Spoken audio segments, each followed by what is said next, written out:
Dahil nga PE major ako at ngayon nagtuturo na ako ng English dito sa Thailand, o, di ba? With all the confidence yan. At may nagtanong sa akin na bata, itong bata na ito, ano talaga siya matalino, sa previous school ko ito. Ngayon nagtanong siya sa akin, tapos sabi niya, Teacher, I saw had na. When to use had, teacher, in a sentence? Tinanong ako niyan, guys. Napa-stop talaga ako.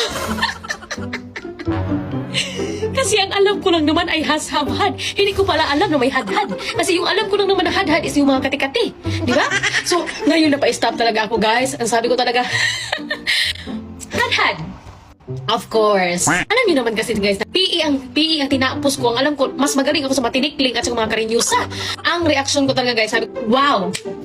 You are so perfect. You're very genius. You're smart, like brilliant, extravaganza.